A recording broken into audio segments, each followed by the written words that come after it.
That just is one of many signs of perhaps a not so joyous relationship between Kathy Hochul and Antonio Delgado.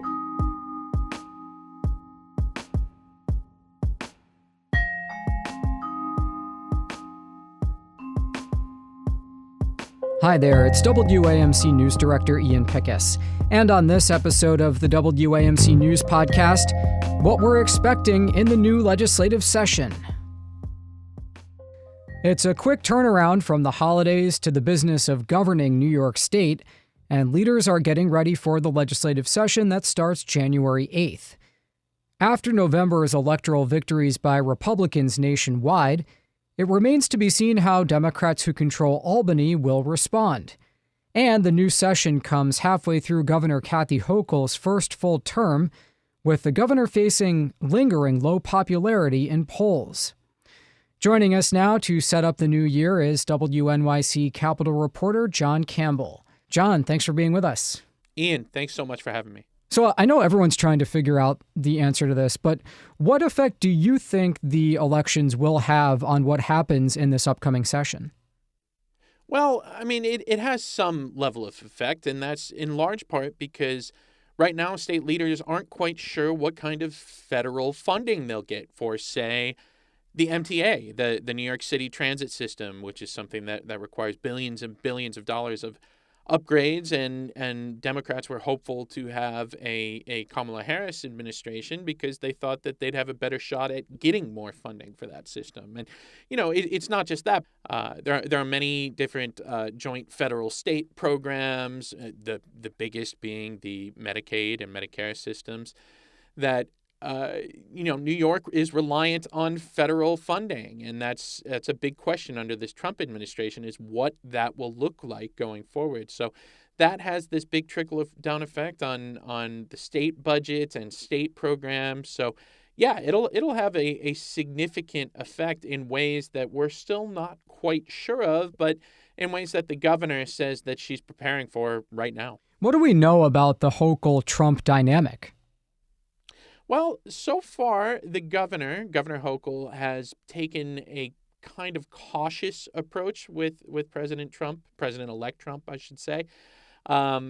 She has had a conversation with him where she did say she spoke with him about the New York City transit system, and she's repeatedly said in public that she wants to appeal to Trump as a former New Yorker. I mean, he was based in New York for his entire upbringing and adult life until recently when he changed his residence to Florida.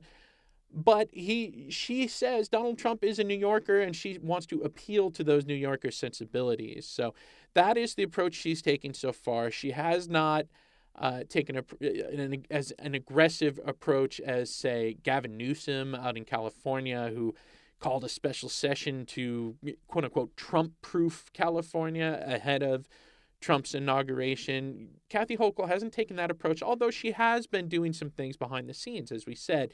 For one, she says New York State will have a policy about, or her administration, I should say, will have a policy about deportation and when to cooperate and not cooperate with mass deportation efforts.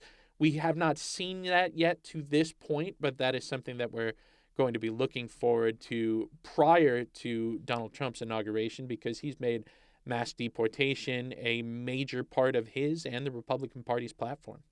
Now, you were with the governor the other day when I think she was returning some Loganberry cans to Price Chopper. Loganberry is that's a nice little touch there. That is a great beverage that people of Western New York love quite a bit. Very, very sweet for the uninitiated. But yeah, no, that not quite Loganberry cans, but she was at the Price Chopper, and she's been to a couple different grocery stores at this point, trying to tout what she's calling her inflation refund plan. And what that is essentially she wants to give every New Yorker a check for up to $500. And that is what she's saying is, well, you know, our sales tax numbers were inflated, no pun intended, for a period of a couple years, and we took more money in part because of inflation driving the price of goods up, so then you pay more in sales tax. And the way she's painting that is, well, we're just going to give that money back to you. Now, there's some issues with that statement. One is the current fiscal year, the state is not seeing, the state's projections for sales tax revenue are right where they should be. I mean, the numbers that are coming in to this point of sales tax revenue coming in matches the state projections. But this is apparently for the previous couple years where inflation did increase the price of goods. That being said, it's not like that money's just sitting in a pot somewhere ready to be sent back. We're still have some questions about exactly how she plans on paying for that. That would be about a $3 billion expense. But so far, legislative leaders seem to be on board with it, and we should get more questions when the governor puts out her state budget proposal in late January. Now, what are some of her other priorities that are likely to be announced in the run-up to the State of the State January 14th? Well, I'm not so sure if they'll be announced in the run-up to the State of the State on January 14th, but one thing we are really listening for is her long-awaited proposal on cell phones in schools.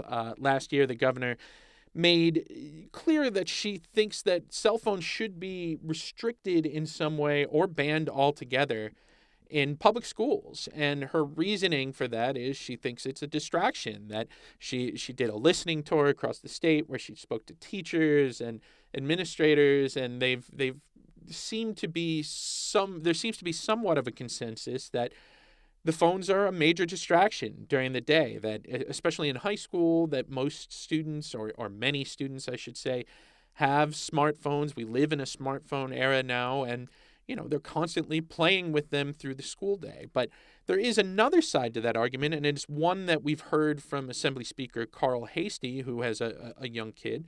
And they say, well, parents want to be able to contact their children in the case of an emergency, or vice versa, for their children to be able to contact them in the case of an emergency. So there is a certain amount of needle threading that needs to happen there. The governor has been saying for months that she will have a proposal, and we're expecting to hear that in the State of the State address. Let's talk for a moment about a person who presumably will be in the room at the State of the State address, and that is her Lieutenant Governor, Antonio Delgado. There's been a ton of speculation, including a New York Times report about his potential designs on another office. What's your understanding of the state of play between the Hochul and Delgado teams right now? Yeah, it's certainly a strange dynamic at this point. I mean, Governor Hochul herself was the lieutenant governor under Andrew Cuomo, and she was a good soldier, so to speak. I mean, she traveled all over the state on behalf of Andrew Cuomo and touted the Cuomo administration agenda and attended many, many, many events in lieu of the governor. And Antonio Delgado seems to be taking a different approach. I mean, he has been, he was a former congressperson in the Hudson Valley, and he took on this role as lieutenant governor after Kathy Hochul's first lieutenant governor was indicted. That was Brian Benjamin, a former state senator. And yeah, you're right. There has been some noise recently that maybe he himself has aspirations for higher office. That's noise that he hasn't really done much to tamper down, and in fact has kind of stoked the flames from time to time. I mean, he had a PAC where he was raising money for congressional races, other congressional races. So yeah, it does seem like he has aspirations for an office that is not the lieutenant governor's office. The lieutenant governor doesn't have a whole lot of responsibility in New York State, aside from being next in line to the governor's office should the governor resign or step down or whatever. So yeah, that is a really interesting dynamic, and you saw it play out in kind of an interesting way recently when there was the Electoral College vote, the official Electoral College vote in the New York State Senate chamber. Kathy Hochul was the president of the Electoral College. Antonio Delgado was one of the electors, and he didn't have exactly a prime seat in the chamber. He was kind of seated in the back away from many of the other elected officials, and that just is one of many signs of perhaps a not so joyous relationship between Kathy Hochul and Antonio Delgado, her lieutenant governor at this moment. Now, speaking of leverage or potential leverage, we had this upheaval in the country in November, but in Albany, all the familiar faces are going to be back in the same roles in the new year. The Assembly Speaker was reelected by his conference. The Senate Majority Leader was reelected by her conference, and the minority leaders also. So they're all reading the same polls that we are about Governor Hochul's standing. How do you think that will influence the way this session goes, with people knowing that Hochul is on her heels to a degree? Yeah, I mean, not even just to a degree. She very much is on her heels. She's not up for re-election until 2026, but the poll numbers right now universally are not good for her. She has a low approval rating among New York State voters and New York State adults. So yeah, I mean, she's got some work to do, and I think that's part of the reason why you've seen her kind of embrace more populist items, most notably that inflation refund that we talked about earlier, the checks of up to $500 that she wants to send to New Yorkers, every New Yorker. I mean, that is something that is designed to be populist, to be popular with a broad spectrum of people who are going to get this check, and in the governor's best political interest would be for them to recognize that it came from the governor, and maybe that helps. And that is kind of the cynical way of looking at that, but us reporters, we are cynical people from time to time, I will admit to, but it paints the legislative session in the sense that everybody knows that Kathy Hochul has to boost her standing among New Yorkers if she wants to be reelected and fend off not just a challenge from a Republican, but potentially a primary challenge, whether it's from Antonio Delgado, her lieutenant governor, or maybe Richie Torres, the congressman from the Bronx, who is also making noise about a potential primary challenge to Kathy Hochul. So, yeah, I mean, listen, we live in a political system, and so everything does get viewed at in the lens of politics, and of course, that'll have some level of impact on the legislative session in 2025.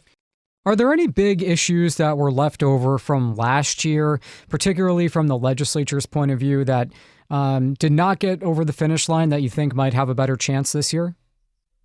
Well, I mean, I don't know if it's necessarily from the legislature's point of view, but there's a number of issues that are, I hesitate to call them perennial issues because that comes with a certain connotation, but they are issues that get debated year over year, and they advocates and supporters of these measures hold out hope that maybe this year is the year. The one that comes immediately to mind is what's called the Medical Aid in Dying Act. That's a bill that would allow people to, if they have a terminal illness that meets certain specifications, they would be able to seek a medication from their doctor that ends their life. And that is one that comes up year over year. It has not gotten a vote, but I have no doubt that there will be advocates in the halls of the Capitol trying to make 2025 the year that happens. Another one that I'm going to be watching is wine in grocery stores. That's if you live in New York, you know that you cannot buy a bottle of wine in your grocery store. And there already is a push forming from people like the Wegmans chain of grocery stores and the Price Chopper chain and Tops, and they're all kind of banding together to try to push for a bill that would allow wine sales in grocery stores in New York. That's one that has gone back for a decade or more and has not passed, in part because liquor stores organize against it. And they know that, or they fear, I should say, that if grocery stores, big box grocery stores, get the ability to sell wine in New York State, that could be harmful to their business or even potentially threaten their business, threaten to put them out of business. So that is another one of these issues that has come up many times over the years, and it looks like this year is yet again another one where it might get some serious consideration, but it's not over till it's over, and we don't know if it'll ever get over the finish line. I was looking at the legislative calendar, and if I'm not mistaken, they're in town through Thursday, March 27th, ahead of Tuesday, April 1st. So how likely is it that we'll see an on-time budget this year? Well, Governor Hochul, since she's taken office, she has not had a on-time budget. And that is, Governor Cuomo had prioritized on-time budgets after many years of late budgets in New York. The budget is due March 31st for the fiscal year that begins April 1st. But so long as lawmakers pass, these temporary spending bills that kind of keep the government moving in New York, and more importantly, keep the payroll paid, there aren't a ton of huge consequences to a budget that is 1 week late, 2 weeks late, 3 weeks late. And you've seen Governor Hochul, since she took office in 2021, kind of try to use that to her strategic advantage, in part because lawmakers don't get their pay is withheld while the budget's late. So, the governor has said many, many times that she prioritizes a good budget over an on-time budget. I don't see why that would change this year. So I think probably the chances of an on-time budget, just if history is our guide, are relatively low. But, hope springs eternally in. WNYC Capitol reporter Jon Campbell, a member of our New York Public News Network here. Jon, we're looking forward to all of your great stories coming in the new session, and Happy New Year. Happy New Year, Ian, and thank you for having me. Okay, that does it for this episode of the WAMC News Podcast. Thanks so much for listening. Until next time, I'm Ian Pickus.